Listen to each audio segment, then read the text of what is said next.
সুপ্রভাত বন্ধুরা, আশা করব তোমরা সবাই ভালো আছো। আজকের তারিখ হলো 17/11/2024 রবিবার। আর এখন ঘড়িতে সময় বাজছে সকাল 9:30। আমি চলে এসেছি বজবজ কালীবাড়ি মন্দিরে। আর বজবজ কালীবাড়ি মন্দিরে যে পুরাতন বিল্ডিংটা আছে, সেটা যে বিল্ডিং ভাঙার কাজ চলছে, সে একটা ছবি আমি তোমাদের সামনে দেখাবার চেষ্টা করছি। কত নিয়ম শৃঙ্খলাবদ্ধভাবে এখানে গার্ডরেল দেওয়া আছে, আর এখানে বিল্ডিং ভাঙার কাজ চলছে, এবং তারই একটা ছবি আমি তোমাদের সামনে দেখাবার চেষ্টা করছি।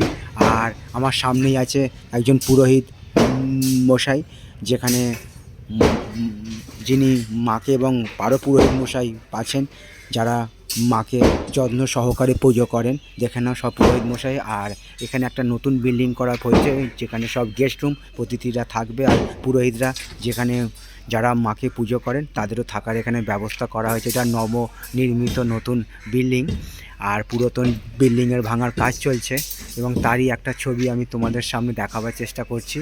আর বজবজ কালীবাড়ি মন্দিরে বাইরের ছবিটাও আমি তোমাদের দেখিয়ে দিচ্ছি। বাইরের ছবির পরিবেশটা, এটা সকালবেলার ছবি। আজকের দিনটা রবিবার আছে, ছুটির দিন। আর এখানে লেখা আছে সর্বসাধারণের বজবজ চিত্রগঞ্জ কালীবাড়ি।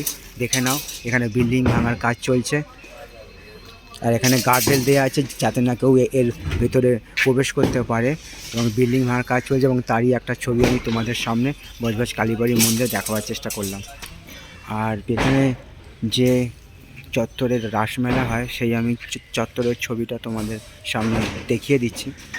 এই যে চত্বর, এখানে রাসমেলা হবে, আর এখানে সেই পুরো মন্দির চত্বরের পরিবেশটা ঘুরে ঘুরে আমি তোমাদের সকালবেলা দেখাবার চেষ্টা করছি বজবজ কালীবাড়ি মন্দিরটার।